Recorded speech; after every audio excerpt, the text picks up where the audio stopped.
La reina consorte Camila siempre ha sido vista como la rival de la incomparable Lady Di.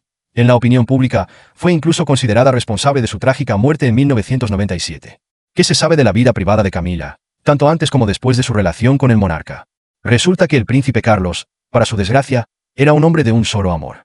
A los 23 años, se enamoró perdidamente de una sola mujer, Camila Sand, una joven con una personalidad fuerte y un pasado familiar peculiar. Su bisabuela, Alice Keppel, había sido amante de Eduardo VII.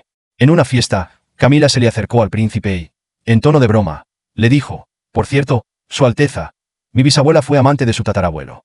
¿Qué nos espera a nosotros?». Sin embargo, los padres de Carlos no aprobaron a Camila como novia y enviaron al príncipe a un crucero de 8 meses en la fragata Real Minerva, con la esperanza de que olvidara a Camila. Si hubieran sabido en qué terminaría esta decisión. Mientras el príncipe estaba lejos, la joven y deslumbrante Camila se casó con otro pretendiente, el atractivo Andrew Parker Bowles. Sin embargo, el matrimonio no resultó como esperaba. Él comenzó a serle infiel, y entonces Carlos regresó de su viaje. La relación entre ellos se reavivó. El autor de la famosa biografía Diana, su verdadera historia, el periodista Andrew Morton, relata sobre ese periodo. La familia real temía el fantasma del duque de Windsor, que había abdicado. Además, la reina madre y su esposo eran conscientes de que, cuanto mayor se hacía el príncipe de Gales, más difícil sería encontrarle una esposa adecuada, que debería ser virgen, protestante y de linaje aristocrático. La elegida de Isabel fue la joven Diana Spencer. Curiosamente, Camila también dio su visto bueno, permaneciendo cerca de Carlos pese a las prohibiciones directas de la reina. La víspera de la boda, una dama de compañía encontró al príncipe Carlos mirando por la ventana del palacio de Buckingham, observando los preparativos finales de su propia boda. Lágrimas corrían por su rostro, pues pensaba que se estaba despidiendo para siempre de su amada Camila. Diana, por supuesto, sabía de su romance, ya que los titulares de los periódicos estaban llenos de rumores, pero la juventud y la ingenuidad a menudo no ven todo con claridad. La boda de Carlos y Diana fue considerada la boda del siglo, siendo la más cara en la historia del Reino Unido. El vestido de Diana, valorado en 9,000 libras esterlinas, se convirtió en uno de los trajes nupciales más icónicos de la historia, con una cola de casi 8 metros de longitud. Casi 600.000 personas ocuparon lugares en el recorrido del cortejo nupcial desde la noche anterior, y más de 750 millones de personas siguieron la ceremonia por televisión. Diana después comentaría: «Sabía que Camila estaría en la catedral. Me resultaba divertido. Ella, una mujer madura, y yo, una ex maestra de jardín de infancia, casándome con el heredero del trono. Increíble». Sin embargo, este matrimonio no trajo felicidad a nadie. La relación entre el príncipe Carlos y la princesa Diana nunca se consolidó, pues sus intereses y personalidades eran demasiado diferentes. No sorprende que los antiguos amantes, Carlos y Camila, pronto comenzaran a comunicarse en secreto por teléfono y a verse de vez en cuando. Camila siempre estaba dispuesta a escuchar y ofrecerle su sabiduría femenina, lo que fortaleció nuevamente su vínculo y avivó rumores. La princesa Diana reaccionó de forma dolorosa ante la infidelidad de su esposo, mientras que Camila quedó marcada como la rompehogares. En 2018, Camila Parker Bowles decidió contar su versión de la historia, y se publicó el libro Duchess, The Untold Story, de la reconocida biógrafa real Penny Junne. «En nuestro matrimonio siempre fuimos 3», decía la princesa Diana, pero la biógrafa afirma que eso no era del todo cierto. Camila, aunque casada, fue amante de Carlos, pero cuando el príncipe le propuso matrimonio a Diana, ambos decidieron poner fin a su relación, eligiendo separarse conscientemente. Carlos pensaba que podían seguir siendo amigos, pues tenían muchas cosas en común, y se propuso amar a la dulce joven que la familia real había elegido para él según Junne. Diana comenzó a tener celos de los amigos de Carlos, así que limitó sus contactos. Con Camila solo hablaba por teléfono, mientras Diana espiaba a su prometido, buscando pruebas de su deslealtad, y Carlos, a escondidas, llamaba a Camila para pedirle consejo. Según la biógrafa, Camila se retiró discretamente de la vida de Carlos y Diana. Solo volvió a contactarlo 5 años después, al saber por amigos que Carlos estaba al borde de un colapso nervioso. Ya era evidente que el matrimonio con Diana había sido un error de consecuencias devastadoras. «A menudo siento que estoy atrapado en una jaula, moviéndome desesperado para salir», escribió Carlos en su diario. Ese primer llamado de Camila fue seguido por otros, y pronto volvió a visitarlo, a veces con su esposo y otras veces sola. Carlos empezó a invitarla a su residencia de campo en Higrove, donde vivía apartado, ya que a Diana no le gustaba la vida campestre. Más tarde, Diana declararía que Carlos iba a Higrove bajo el pretexto de la jardinería para encontrarse con su amante.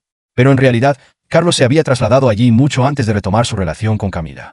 Amaba la naturaleza, los paseos solitarios y la pintura en acuarela en el jardín. La jardinería, de hecho, era y sigue siendo uno de sus pasatiempos favoritos. A lo largo de los años, debido a la influencia de Diana, muchos llegaron a creer que Carlos había sido un mal esposo y un hombre deshonesto que engañó a su esposa toda su vida, lo cual no es cierto. Durante los primeros 5 años de matrimonio, Carlos intentó construir una relación madura con Diana y no le fue infiel. El verdadero problema entre ellos era una absoluta incompatibilidad. En 1996 ocurrió lo inevitable. Diana y Carlos se divorciaron. Ese mismo año, Camila también obtuvo el divorcio. Tras la separación, Diana recibió una considerable suma de 17 millones de libras esterlinas y una pensión anual de 700,000 libras para el personal y el mantenimiento de la parte del Palacio de Kensington que podía seguir habitando como madre de los herederos al trono. Sin embargo, la vida de Diana terminó trágicamente en un accidente automovilístico. Si la muerte de Diana fue un accidente o una conspiración sigue siendo un misterio, pero su fallecimiento ciertamente trajo alivio a la corte real. Nadie sabe qué podría haber sido de su historia si no hubiera terminado en aquel túnel en París. Camila fue nuevamente señalada como culpable y enfrentó un fuerte acoso mediático, lo que la obligó a esconderse de los periodistas y de los furiosos admiradores de Diana. Finalmente, tanto Carlos como Camila quedaron libres y decidieron reunirse, desafiando la desaprobación de la poderosa reina de Inglaterra. En 2005 se casaron, y los hijos de Carlos y Diana, los príncipes William y Harry, aceptaron a su madrastra con calidez, describiéndola como una persona luminosa. Carlos y Camila esperaron por su felicidad durante 35 años, y al fin la alcanzaron. Ahora llevan cerca de 20 años casados y están verdaderamente felices, sin preocuparse de que antes muchos británicos vieran a Camila como la amante que influyó en el trágico final del matrimonio del príncipe Carlos. En público, ambos se sonríen con miradas llenas de amor. Los hijos de Carlos se sienten satisfechos de que su envejecido padre no esté solo, y la propia reina Isabel ha terminado aceptando a la mujer de la que alguna vez dijo que no pondría un pie en el palacio. Tras la boda, Camila recibió los mismos títulos que la fallecida Diana, incluyendo el de princesa de Gales, pero en respeto a Diana, Camila nunca ha utilizado este título, prefiriendo uno menos imponente. Duquesa de Cornualles. No sorprende que los antiguos amantes, Carlos y Camila, pronto comenzaran a comunicarse en secreto por teléfono y a verse de vez en cuando. Camila siempre estaba dispuesta a escuchar y ofrecerle su sabiduría femenina, lo que fortaleció nuevamente su vínculo y avivó rumores. La princesa Diana reaccionó de forma dolorosa ante la infidelidad de su esposo, mientras que Camila quedó marcada como la rompehogares. En 2018, Camila Parker Bowles decidió contar su versión de la historia, y se publicó el libro Duchess, The Untold Story, de la reconocida biógrafa real Penny Junne. En nuestro matrimonio siempre fuimos tres, decía la princesa Diana, pero la biógrafa afirma que eso no era del todo cierto. Camila, aunque casada, fue amante de Carlos, pero cuando el príncipe le propuso matrimonio a Diana, ambos decidieron poner fin a su relación, eligiendo separarse conscientemente. Carlos pensaba que podían seguir siendo amigos, pues tenían muchas cosas en común, y se propuso amar a la dulce joven que la familia real había elegido para él. Según Junne, Diana comenzó a tener celos de los amigos de Carlos, así que él limitó sus contactos. Con Camila solo hablaba por teléfono, mientras Diana espiaba a su prometido, buscando pruebas de su deslealtad, y Carlos, a escondidas, llamaba a Camila para pedirle consejo. Según la biógrafa, Camila se retiró discretamente de la vida de Carlos y Diana. Solo volvió a contactarlo 5 años después, al saber por amigos que Carlos estaba al borde de un colapso nervioso. Ya era evidente que el matrimonio con Diana había sido un error de consecuencias devastadoras. A menudo siento que estoy atrapado en una jaula, moviéndome desesperado para salir, escribió Carlos en su diario. Ese primer llamado de Camila fue seguido por otros, y pronto volvió a visitarlo, a veces con su esposo y otras veces sola. Carlos empezó a invitarla a su residencia de campo en Highgrove, donde vivía apartado, ya que a Diana no le gustaba la vida campestre. Más tarde, Diana declararía que Carlos iba a Highgrove bajo el pretexto de la jardinería para encontrarse con su amante. Pero en realidad, Carlos se había trasladado allí mucho antes de retomar su relación con Camila. Amaba la naturaleza, los paseos solitarios y la pintura en acuarela en el jardín. La jardinería, de hecho, era y sigue siendo uno de sus pasatiempos favoritos. A lo largo de los años, debido a la influencia de Diana, muchos llegaron a creer que Carlos había sido un mal esposo y un hombre deshonesto que engañó a su esposa toda su vida, lo cual no es cierto. Durante los primeros 5 años de matrimonio, Carlos intentó construir una relación madura con Diana y no le fue infiel.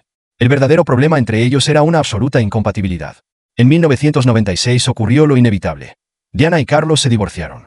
Ese mismo año, Camila también obtuvo el divorcio.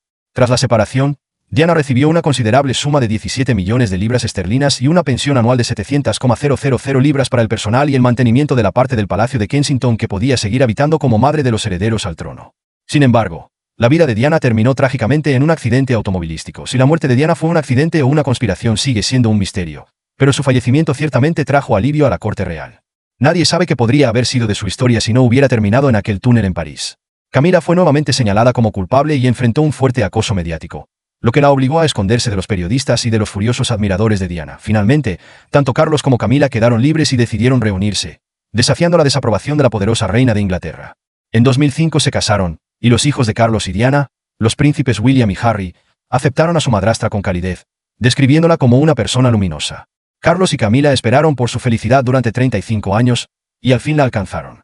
Ahora llevan cerca de 20 años casados y están verdaderamente felices, sin preocuparse de que antes muchos británicos vieran a Camila como la amante que influyó en el trágico final del matrimonio del príncipe Carlos. En público, ambos se sonríen con miradas llenas de amor. Los hijos de Carlos se sienten satisfechos de que su envejecido padre no esté solo, y la propia reina Isabel ha terminado aceptando a la mujer de la que alguna vez dijo que no pondría un pie en el palacio. Tras la boda, Camila recibió los mismos títulos que la fallecida Diana, incluyendo el de princesa de Gales, pero en respeto a Diana, Camila nunca ha utilizado este título, prefiriendo uno menos imponente: duquesa de Cornualles.